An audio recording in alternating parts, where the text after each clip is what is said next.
आप एवं आपका प्यारा परिवार स्वस्थ, सुरक्षित, सुखी एवं समृद्ध रहें, यही प्रार्थना के साथ आज मैं आप सबको पूछना चाहता हूं कि कुल देवी की करोड़ों आशीर्वाद और प्रसन्नता वो आपके घर में शाश्वत रूप से बैठ करके आशीर्वाद देती रहें। ये कौन कौन इच्छा रखते हैं?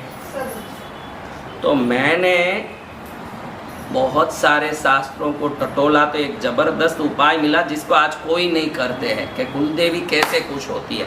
कुलदेवी के मंदिर में जाते हैं तो कोई चांदी, कोई सोना, कोई फूल माला, कोई दुकानों में पास में मिलने वाला प्रसाद ले जाके चढ़ाते हैं, कोई लड्डू चढ़ाते हैं, कोई पेड़ा चढ़ाते हैं, कोई साड़ी चढ़ाते हैं, कोई कपड़ा चढ़ाते हैं, कोई धोती चढ़ाते हैं। ऐसे कई काम करते हैं, लेकिन कुलदेवी खुश कैसे होती है? अटूट माँ की खुशी मिले और जिंदगी भर उसका आशीर्वाद बना रहे, इसके लिए क्या करना? ये बहुत छोटा सा उपाय है कि जब भी आप बाहर जाते हो तो पुराने जमाने में जब बाहर निकलते थे 2 दिन की यात्रा, पहले सब मोबाइल भी नहीं होता था, ट्रेन में जाना था तो रोटी, अचार, पूड़ियाँ, पराठा ये सब लेके साथ में कुछ सेव, खाकरे सब लेके जाते थे और रास्ते भर में खाते खाते जाते।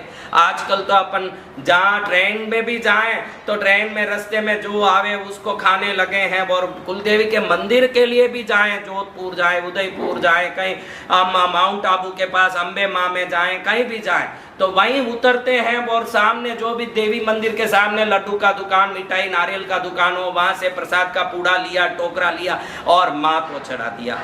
देवी इससे ही नाराज होती है। आपकी कुल देवी है तो समझो आपकी माँ है, दादी है, वैसी कुल देवी है आपकी घर की, वो एक माँ है। तो वो क्या चाहती है? मैंने कुलदेवी कल्प नाम का पुस्तक पढ़ा, बहुत बड़ा कुलदेवी कल्प पुस्तक है, करीब 1200 पन्नों का। उसमें मैंने ये तपासा तो उसमें लिखा था कि कुलदेवी का शाश्वत कृपा और प्रसन्नता पाने के लिए जब भी कुलदेवी के मंदिर में जाओ, आप जब भी जाना हो, कोई भी दिन, कोई भी तिथि, तो पहले आप कुलदेवी के मंदिर के निकल रहे हो तो पहले घर में कुलदेवी का दीप, धूप, पुष्प आदि करके पूजा करके, माँ आपके घर आ रहे हैं हम, आप हमको आशीर्वाद दीजिए, आज्ञा दीजिए आने के लिए, ऐसे पहले प्रार्थना करो। उसमें कुमकुम की टिक्की करो, पुष्प चढ़ाओ, धूप दीप करो, थोड़ा सा नैवेद्य कुछ भी चढ़ा के ये प्रार्थना करो। उसके बाद आप जिस स्थान पर जा रहे हो उस जगह के लिए बढ़िया से थोड़ा गेहूं का चूरमा बोलते हैं, चूरमा बोलते हैं क्या, और क्या बोलते हैं, गेहूं के गुड़ डाल के लड्डू हो, ऐसे गेहूं के पदार्थ का लड्डू बना लो। और तवे की पूड़ियाँ, पराठा बोलते हैं, तवे का पराठा बोलते हैं क्या, तवे की पूड़ी बोलते हैं, तवे का पराठा, तवे का पूड़ी बोलते हैं। तो ये तवे की पूड़ी 11 बना लो, तवे की पूड़ी 11 बना लो, उस पर एक गुड़ का डला रख लो तवे की पूड़ी पर, और गेहूं के आटे का लड्डू बना लो। ये भी कम से कम 11 होना चाहिए, 11 लड्डू, 11 पूड़ी। जैसे घर में आप कुलदेवी की धूप दीप करके पूजा करके प्रार्थना कर रहे हो कि हम आ रहे हैं और हमको आपके लिए प्रसाद बना के लाना है, हम आज्ञा दो, ऐसे प्रार्थना करो। तुरंत उधर उसको मालूम पड़ जाता है कि मेरे लिए लड्डू पूड़ी लेके आ रहे हैं, और उस समय में उसको मालूम पड़ता है तो आप निकलने के पहले से ही वो इंतजार करती है कि ये अब मेरे को लड्डू पूड़ी लेके अपने घर का खिलाने आएंगे, मैं इनका घर का आज प्रसाद खाऊंगी, ऐसे सोच के। भले 2 दिन पुराना हो पूड़ी, देखो माँ अपनी हो तो उसमें गरम ठंडा बासी कुछ नहीं देखा जाता है। वो हमारी कुल की बड़ेरी है, वडील है, हमारे कुल की बड़ी सदस्य है, तो हम जो देंगे उसको वो खुशी से खाएगी। आप समझ रहे हो? तो घर में 11 तवे की घी की पूड़ियाँ, पराठा बोलते हो आप, उसको 11 बना लो।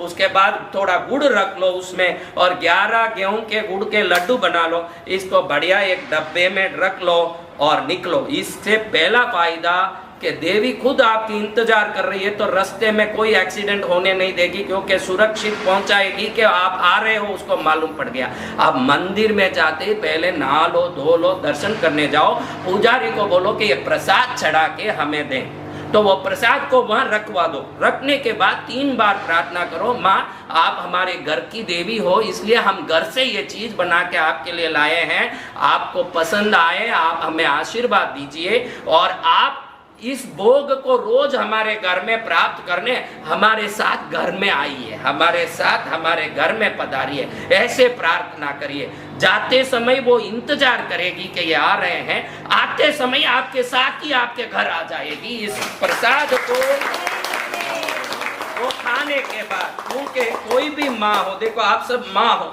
आपका बेटा बहुत कमा रहा है, आपका बेटा बहुत कमाने लगा और खूब पैसे उछाल रहा है, तो वो तुरंत जोमेटो से पिज्जा बर्गर ऑर्डर दे के मंगा के आपको खिलावे तो आपको अच्छा लगेगा कि अपनी बहू के हाथ से आपके लिए 2 रोटी सब्जी बना के खिलावे तो अच्छा लगेगा? आज ये समाज भूल चुका है कि कुलदेवी आपके हाथ की कुछ खाने की इच्छा रख रही है और आप लोग बाजार के मोदक, लड्डू, पेड़ा सब ले जाके चढ़ा रहे हो। एक आदमी नहीं दिखा जो अपने हाथ से बना हुआ कुलदेवी के मंदिर तक ले गया हो। 2 कौवा वो खाली हो तो स्वाद के चक्कर में ही अपने घर आके बैठ जाए कि इनके घर में तो ऐसा माल बन रहा है, मैं तो वहीं रहूंगी और इनका ही खाऊंगी, मजा लूंगी। वो दौड़ी दौड़ी आती, लेकिन हमने कुलदेवी को ऐसा प्रसाद कभी नहीं चढ़ाया।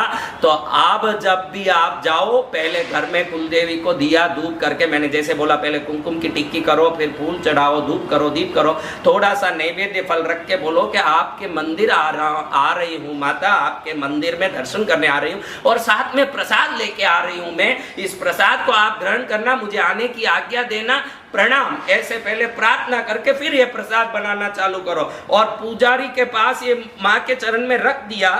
रखने के बाद आप जब तक थोड़ी देर वहीं रखने बोलो उसको, इसी को यहीं रखो, उसके बाद आप जो जो प्रार्थना करना वो सब करो, क्योंकि आपकी हाथ की चीज देखते ही देवी इतनी प्रसन्न रहेगी।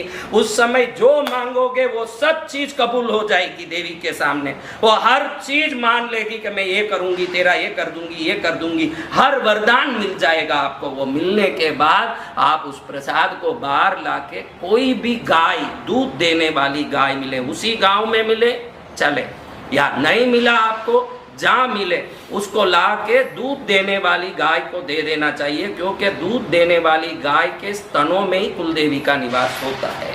तो इस प्रकार से कुलदेवी स्वयं उसको खा ली, ऐसा हो। कुलदेवी को तो चढ़ा ही दिया, उसने तो खा ही लिया, फिर भी जो बचा हुआ स्थूल हमको नहीं खाना हो, पूरा ही कुलदेवी को ही जाना चाहिए। कुलदेवी की जो स्तन में कुलदेवी गायों में निवास कर रही है और पीछे जहाँ गोबर डालती है उस भाग में लक्ष्मी निवास कर रही है।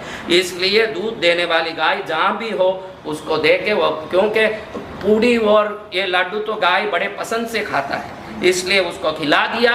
कुलदेवी खा ली, आपके घर आ गई और आपके घर में आनंद आनंद करती रहेगी। और जब जब मौका पड़े ऐसे कुलदेवी के मंदिर में लड्डू पूड़ी ले जाके चढ़ाते रहें और घर में भी सदा जीवन लड्डू की तरह मीठा हो जाए, यही मंगल कामना के साथ आपके कुलदेवी प्रसन्न रहें, यही भावना बातें।